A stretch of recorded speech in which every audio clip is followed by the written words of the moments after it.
Laura asked me to share my reflections of the 10-day meditation retreat that I recently attended at the Southern Dharma Retreat Center. I've been practicing Buddhist meditation for over 45 years and joined FUF because I was looking for a spiritual community that embraces all faiths and that embodies the values that I uphold. Given that I've been involved in social change all my life, when I retired, my intention was to find a community that supported both my spiritual practice and involvement in social justice. FUF is doing that for me. As Laura helped me clarify, Buddhism is my spiritual path, and FUF is my home. As a member of this congregation, I welcome this opportunity to talk about my spiritual practice so that I can share with you more fully who I am and find support for my practice within this spiritual community. Perhaps too, by sharing my own path, I may find others who share my interest in meditation. We could practice together. Among other things, the mission of serving the greater community is something that both FUF and Buddhism have in common. So how did I end up becoming a Buddhist, having grown up in Peru, a very Catholic country?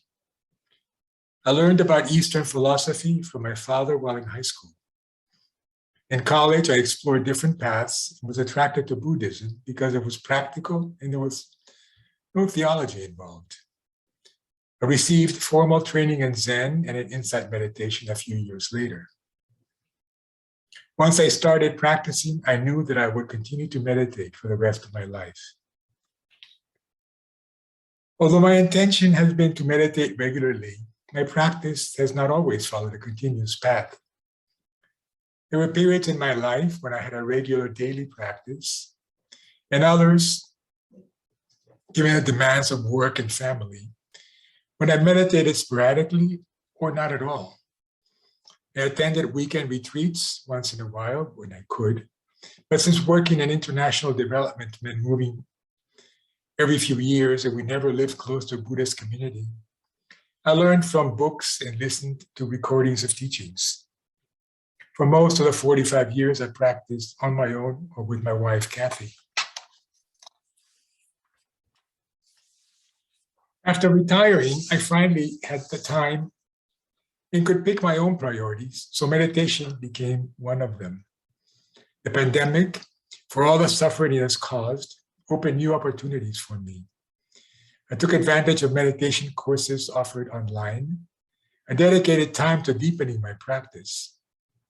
I looked forward to attending a meditation course in person as soon as it was possible.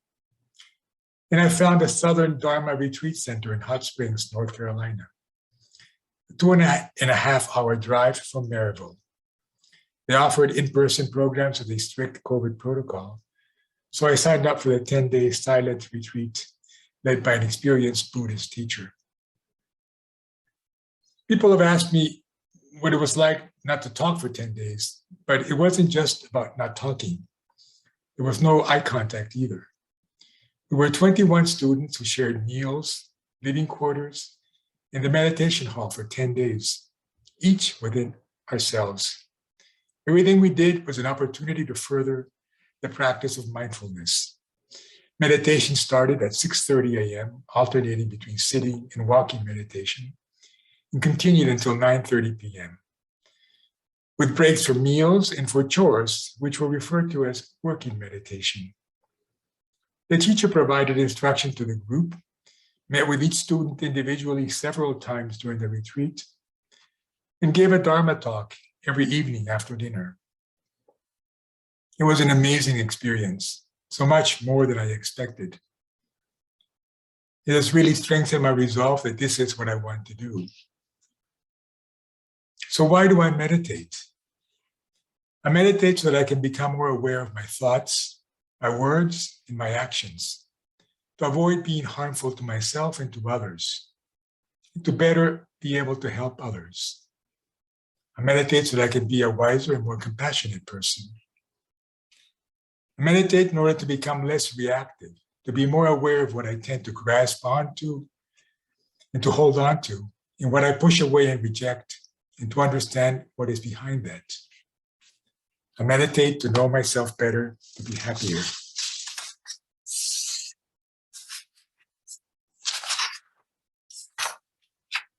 The intensive experience of the retreat allowed me to really see the progress I was making. I could settle and quiet my mind more easily and get to the point of just being aware of the awareness, watching thoughts, sensations, sounds arise and pass away. As if floating down the river, I experienced a quiet sense of peace and joy. Quieting the mind and experiencing joy and peace come with a practice. But ultimately, the purpose of the meditation is to work on oneself to be better able to help others. Some of the most important things I took away from the retreat were feeling validated about my practice, having a teacher from whom I continue to receive meditation guidance, and knowing that I will return to Southern Dharma for other retreats. Just like meditation brings you back to the breath, the idea of the practice itself is to just keep coming back. Even during times when I haven't meditated regularly, I eventually came back to the cushion. Returning from the retreat, I set my intention to continue to deepen my formal practice and to bring the practice to everyday life.